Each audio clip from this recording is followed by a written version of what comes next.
El siguiente es un programa de producción nacional, apto para todo público.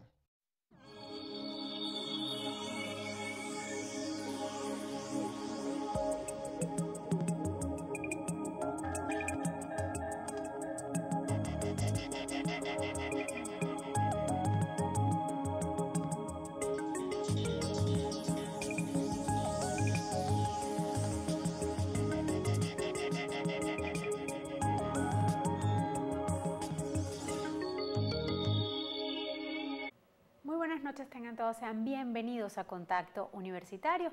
En el programa de hoy vamos a estar conversando sobre un tema por demás interesante, y es que vamos a conversar sobre la propuesta de reforma a la Ley de Educación que en estos momentos rige en nuestro país, y es que recientemente, el 5 de agosto, se introdujo a la Asamblea Nacional esta propuesta y fue aprobada en primera discusión la propuesta presentada por la profesora María Queipos. Y bueno, la situación es que supuestamente esta ley va a bajar nuevamente al parlamentario de calle, al parlamentarismo de calle, y en la medida en que esto pues se ha discutido, pasará nuevamente a una nueva aprobación o desaprobación o improbación de la Asamblea. Vamos a conversar al respecto con el profesor Carlos Blanco, quien es docente de nuestra Universidad de Carabobo, específicamente la Facultad de Ciencias Económicas y Sociales, y representa un grupo de profesores que está preocupado por la situación actual de la educación en Venezuela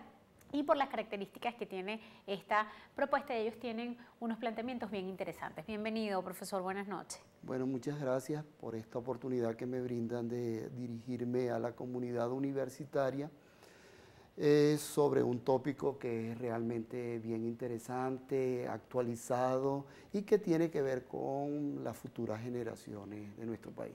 Profesor, yo quisiera que ubicáramos a nuestros televidentes un poco en el marco de cómo se ha venido desarrollando lo que tiene que ver con esta ley de educación. Tenemos en el 2000 una primera propuesta de ley que recibe el primer mandatario nacional, y a partir de esa fecha hasta ahora 9 años en discusión, ¿verdad? Y en altos y bajos que tiene la ley. Si usted nos hace un poquito de historia, cómo se ha venido desarrollando y cuáles han sido los puntos álgidos. Bueno, lo que ocurre fue lo siguiente.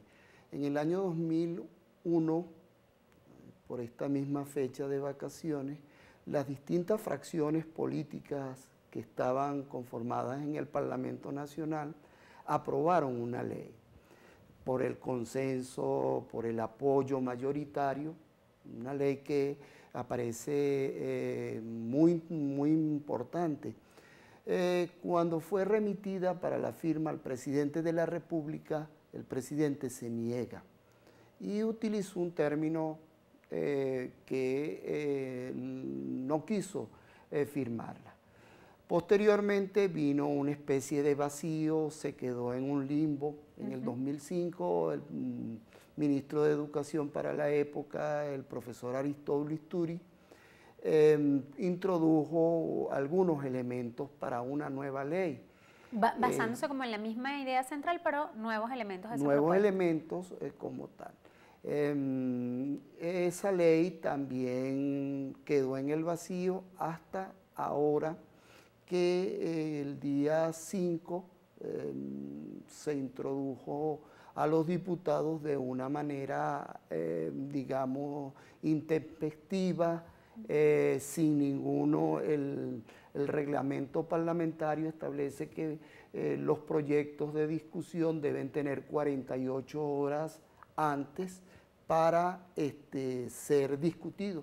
Bueno, anoche se presentó esa situación. A mí me surgen algunas preguntas bien interesantes que quisiera plantearlas. Una, ¿por qué tratar de aprobar una ley a la carrera? ¿Por qué no buscar un consenso entre los distintos sectores de la sociedad? Un tema tan importante como es la educación. Yo quiero señalarte que la palabra educación significa, viene de la palabra educere, que significa sacar afuera, que el niño, que el participante, que el estudiante saque afuera todas las potencialidades que tiene. Entonces, un elemento tan importante debe ser sometido a una amplia discusión. Ahora, profesor, escuchándolo, yo he tenido la oportunidad de oír a la profesora María Caipos diciendo que esta propuesta ha sido discutida, ha sido manejada, ha sido trabajada con diversos sectores y que es producto más bien de esa discusión que se ha venido realizando. Como persona que conoce la materia, que ha querido participar activamente en estas discusiones, ¿cuál es la realidad de esta situación? ¿Se ha hecho así? ¿Ustedes han tenido acceso a discutir o presentar también algunas propuestas? Bueno, lo que ha ocurrido simple y llanamente, respetamos la opinión de la profesora María de Queipo, pero lo que ha ocurrido en la práctica es que el 5 de agosto fue presentada esa propuesta de ley de educación. Esa ley evidentemente tendrá la oportunidad en los próximos días, según ella, que ser consultada por algunos sectores. La realidad es que pocos sectores hemos tenido la oportunidad.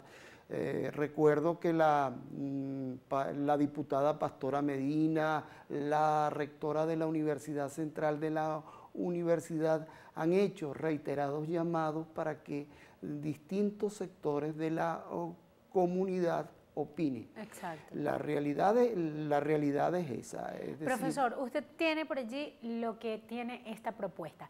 ¿Cuáles serían a ustedes como grupo de docentes preocupados por lo que va a ser o las características que trae esta propuesta? ¿Qué les preocupan y qué les parece que tiene positivo esta propuesta? Bueno, dentro de las cosas que he leído, habla de la función del Estado docente como rector, como función indeclinable de máximo interés de la educación.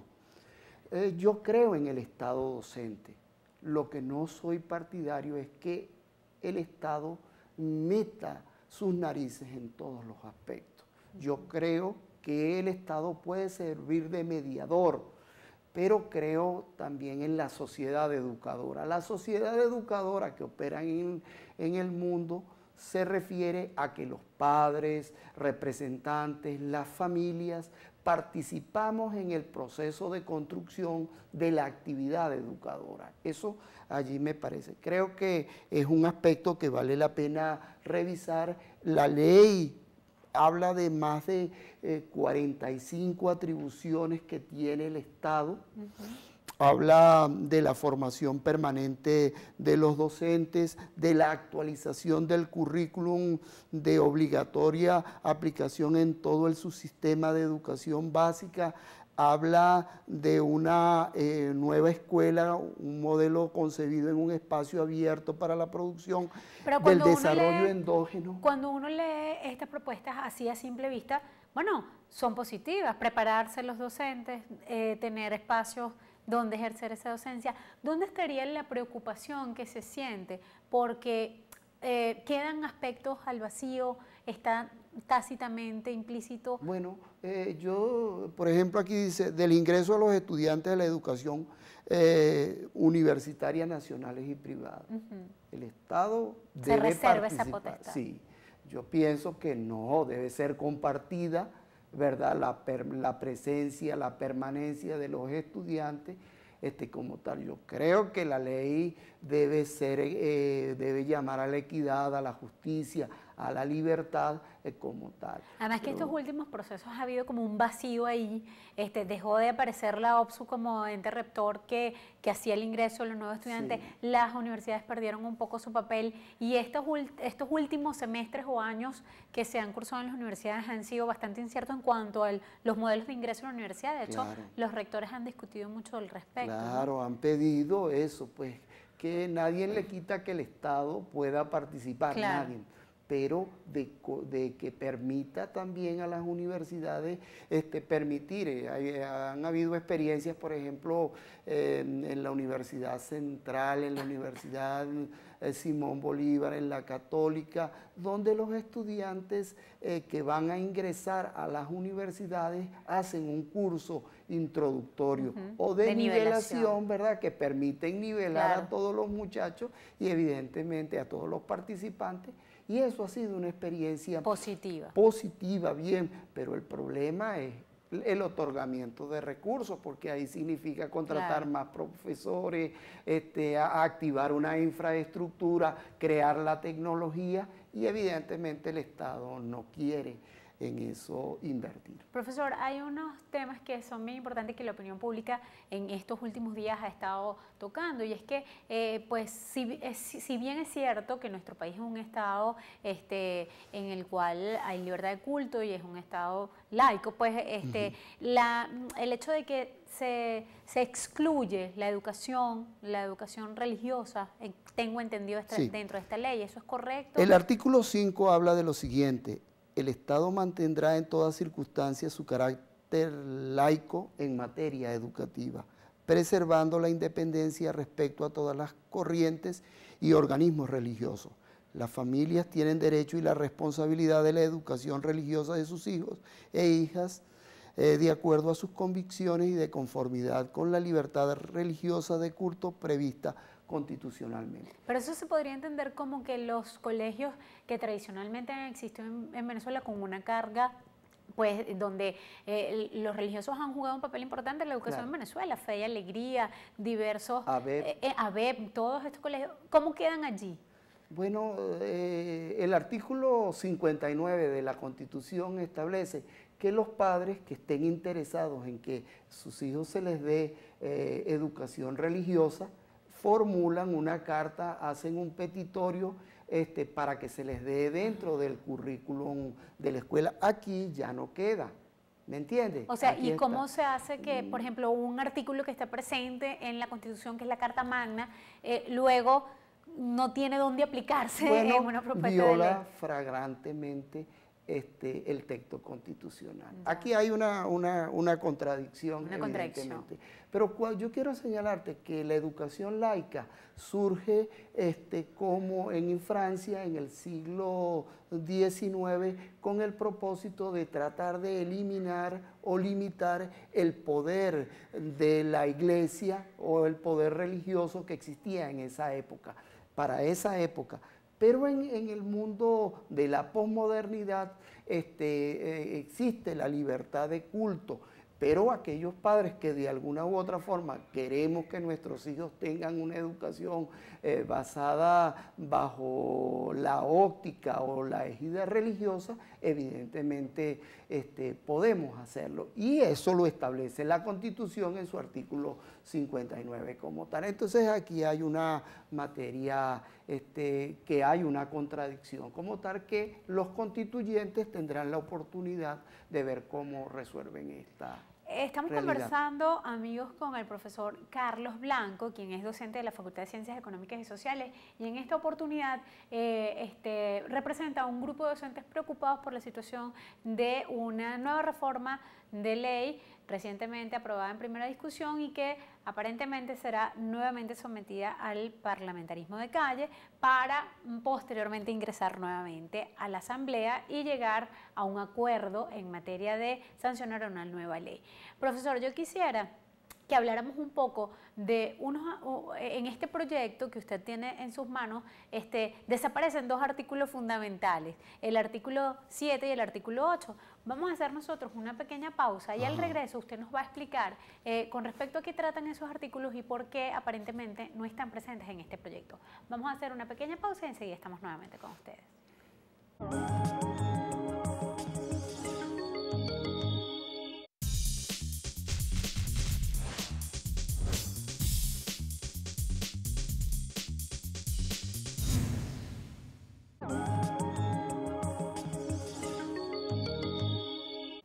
Continuamos en Contacto Universitario, hoy hablando de un tema por demás interesante, como le decíamos al principio, tiene que ver con la reforma a la Ley de Educación, recientemente introducida en la Asamblea Nacional para ser discutida. Antes de irnos a la pausa, conversábamos con el profesor Carlos Blanco y yo les dejaba una pregunta que tenía que ver con unos artículos, específicamente el 7 y el 8, que desaparecen de este proyecto. Quisiéramos saber si usted tiene alguna información de por qué no están allí y sobre a qué hacen referencia estos artículos. Yo preferiría preguntárselo a la profesora María de Queipo, ¿verdad? Porque revisé varios escenarios anoche para buscar la información y aparecen 2 artículos que no aparecen. Y no están allí contenidos. Y no están allí contenidos. O sea que tendríamos que saber a qué hacen referencia estos artículos, pues una vez que se baja esta información nuevamente al parlamentarismo. Nunca quiero decirle que nunca había ocurrido. Cuando las leyes se presentan... Son completas. Son completas, no son improvisadas, no son sacadas de un sombrero ni nada, sino que son bien argumentadas como tal. Entonces, esta tiene, como estamos en la posmodernidad, lo mejor es que se reservaron esos 2 artículos. Esos 2 artículos habría que buscar mayor información al respecto. Algo que es bien interesante y tiene que ver, que también se plantea en este proyecto, con la creación de un nuevo orden de la comunicación para la educación. ¿A qué hace referencia este nuevo orden de la comunicación, de lo que usted ha podido manejar de este proyecto? Bueno, y qué cree usted? Dentro de las atribuciones establecidas, porque el Estado es el ente regulador, controlador, supervisor, establece que se creará un nuevo modelo comunicacional. Dice sí taxativamente allí, pero no está explicado, no está definido. Uno no sabe, yo no me atrevo a hacer, no soy civilino, tengo mis apreciaciones, pero prefiero que sea la realidad la que me indique a qué significa. También hay algo que es bien interesante, que está presente en la ley, tiene que ver con la posibilidad de hacer convenios para formar a los docentes y además participar activamente en lo que es la formación estudiantil. ¿Estos, bajo qué artículo lo refleja la ley y cuáles serían más o menos? Sí, el artículo hay dentro de esas funciones que tiene el Estado, establece la necesidad de los convenios bilaterales y multinacionales con países del mundo, cosa que yo veo interesante, pero a mí lo que no me gusta es el apego a una corriente determinada. Si vamos a abrir al mundo europeo, al norteamericano, pero si nos vamos a atar a Cuba,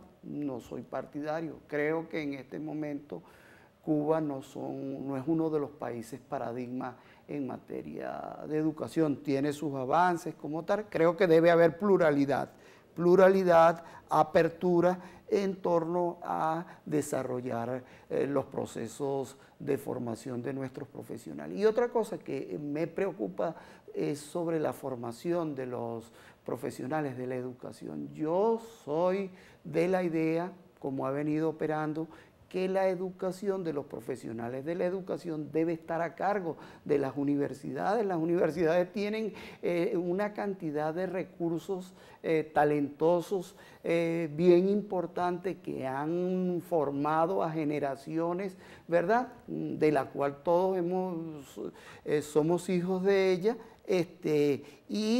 Creo que debe continuar. No creo que el Estado debe meterse en la formación de los profesionales de la docencia, sobre todo por la orientación que tiene el Estado. Si el Estado tuviera un criterio pluralista, de apertura, de entender todas las corrientes de pensamiento que hay en el mundo, perfectamente posible, pero siento que el Estado tiene una orientación que no está contemplada en la Constitución. El Estado habla de un Estado socialista y la Constitución por ningún lado, yo la he leído y no me aparece la palabra socialista. Sin embargo, profesor, ahorita que usted habla de esto, es interesante ver que en este proyecto presentado a la Asamblea se habla de dejar de lado el partidismo en lo que es la educación. Entonces, bueno, a lo mejor esa preocupación podría menguar, porque si no se está regulado que no se puede hacer partidismo a través de la educación. Sí, la influencia partidista debe salir de la educación. Yo soy partidario de eso. Creo que Aristóteles decía que el hombre por naturaleza es un ser político, pero entendido de buscar la solución de los problemas como tal. Pero a los niños, ¿qué sentido tiene de uno de tratar de introducir una determinada ideología en unos niños que creo que van a la escuela es a disfrutar, a buscar, a aprender, a una enseñanza? Y a conocer de todo. A conocer sí, de todo ese pluralismo del que usted hablaba. Creo que si sacamos el partidismo, la influencia partidista, le daríamos un valor agregado bien importante al proceso educativo. Profesor, algo que es bien interesante tiene que ver con el hecho de que, según cifras que se manejan hoy por hoy a través de la UNESCO, y usted mismo me comentaba cuando íbamos al corte, que el lugar que ocupa Venezuela en cómo el PIB se invierte en la educación está muy por debajo de los estándares que la UNESCO propone. Dentro de este proyecto se toma en cuenta cómo se va a invertir, ya que se dan tantas atribuciones al Estado. También se habla de cuánto debe invertir el Estado en educación y cómo se aumentará esto, ¿no se hará? Creo que la mejor inversión por parte de cualquier Estado debe ser la parte educativa. Los países que han salido de estados de atraso, de subdesarrollo, ha sido producto porque ha habido un consenso de toda la sociedad en ese sentido de apoyar a la educación. Ojalá el Estado venezolano pudiera cumplir con los estándares que establece la UNESCO de un 10% del Producto Interno Bruto dedicado, es decir, si lo pudiera incrementar mucho mayor, creo que sería bien importante, pero el estándar que establece la UNESCO está referido el 10%. ¿Aparece en este proyecto, se hace referencia? Habla de que debe incrementarse, de que debe adecuarse, pero esperaremos. No dice cifras como tal. No dice cifras exactamente. Ahora, algo que también está dentro de este proyecto y es bien interesante, tiene que ver con el hecho de que aparentemente no se podrá hacer aportes a través de asociaciones, fundaciones y aparentemente se prohíbe, ¿no?, el hecho de hacer estos aportes. ¿Qué pasará con esos colegios que funcionan como asociaciones, como fundaciones, sin fines de lucro, algunos de ellos? ¿Qué pasaría en ese caso, profesor? Bueno, lo que ocurre simple y llanamente es que, por ejemplo, uno quiere hacer un aporte, crea una fundación para respaldar, para el mantenimiento de la escuela, crear infraestructura, por ejemplo, o conseguir recursos para las TIC o para la educación abierta a distancia. Evidentemente no va a haber esa posibilidad porque el Estado establece que no se permiten ese tipo de cosas. Eso evidentemente va a generar que la educación va a tener dificultades para la obtención de recursos. ¿Y a quiénes van a afectar? Mi gran preocupación, y yo lo digo como ciudadano, ¿a quiénes vamos a afectar? Vamos a afectar a los futuros niños, a los estudiantes, a todos los que de una u otra forma participan a la educación. La escuela debe ser el escenario, yo diría, de mayor dedicación, interés, motivación que debe tener el Estado, porque en buena parte los niños pasan la mayor parte de su tiempo. De su tiempo, sí. Correcto. El anterior proyecto aprobado en el 2001 establecía que los niños estarían, por ejemplo, en la mañana y tarde, tendrían el doble turno, que permitiría que ellos pasaran buena cantidad de tiempo. ¿Eso se contempla en este? No, ahí no está establecido, ahí no está establecido. Okay. Lo que habla de los 200 días, que a los docentes tendrán unas condiciones dignas y humanistas. Bueno, que eso es bueno. Ojalá se puedan cumplir con esas necesidades. Pedimos a Dios y a los funcionarios gubernamentales que en materia de reivindicación social esté presente. Habla también la ley de que debe estar el pensamiento de Bolívar. Ellos hablan bolivariano, robinsoniano, de Simón Rodríguez, cosa que considero positivo. Antes estaba previsto a Zamora. Zamora, yo personalmente... Hubo mucha discusión sobre Zamora cuando se planteó eso, si tenía un carácter o no dentro de la educación como para que Déjeme comentarle que yo allí. a Zamora no le conozco ninguna actividad en la actividad educativa. Exacto. Lo conocí más dedicado a actividades comerciales, sí, de otro tipo, pero no vinculadas. Profesor, algo que es bien importante y no quiero que se nos quede por fuera, sobre todo porque nosotros somos de la universidad y del sector universitario, es que dentro de este proyecto se habla de compaginar entonces esta reforma de la Ley de Educación con una reforma de la Ley de Educación Superior y que además pone hasta un lapso para que se lleve a cabo. ¿Y qué nos puede hablar usted como universitario ahora de este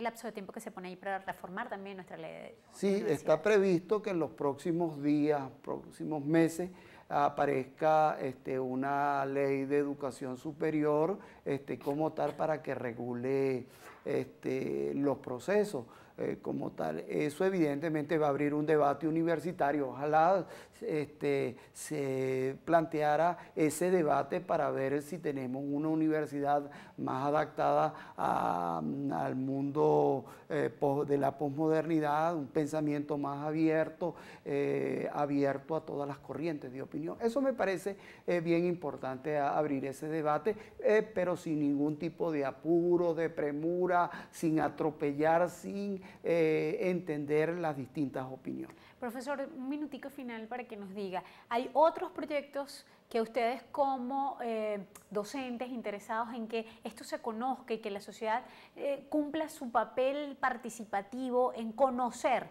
lo que están haciendo nuestras autoridades, porque al final nos va a beneficiar o a no beneficiar a todos los ciudadanos? ¿Existen otros proyectos importantes que la gente debería conocer en qué se está? Sí, mire, en los próximos, rápidamente, existen varios proyectos que están allí engavetados, pero que los van a sacar.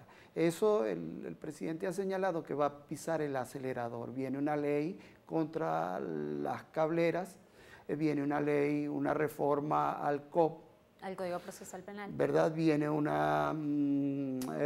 cambio a la ley del periodismo. Evidentemente eso va a modificar la manera como se ejerce el periodismo, que por lo menos tiene una posición bien crítica, abierta, de apertura y de investigación.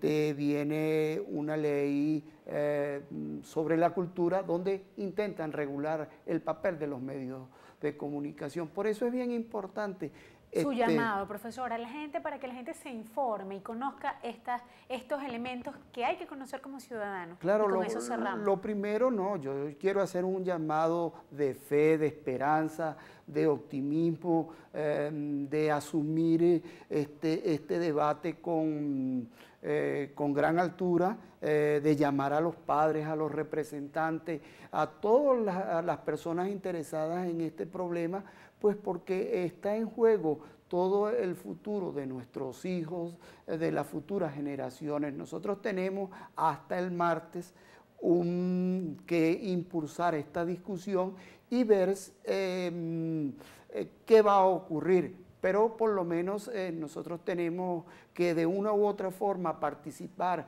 porque creo que es importante que cada quien dé su opinión frente a esto, se pronuncie, coloque alguna frase en sus vehículos, etcétera, etcétera. Y conozca la situación. Yo creo, profesor, muchísimas gracias por estar con nosotros. Hay que conocer lo que está pasando en nuestro país para poder hablar con una opinión sustentada en hechos reales y además conociendo las características de lo que estamos conversando. Así que el llamado es a que usted se informe y conozca todos estos proyectos que a fin de cuentas nos corresponden como ciudadanos también tener nuestras posiciones claras. Ha sido un placer acompañarlos. Gracias al profesor Carlos Blanco por estar con nosotros y nos despedimos entonces hasta un próximo contacto.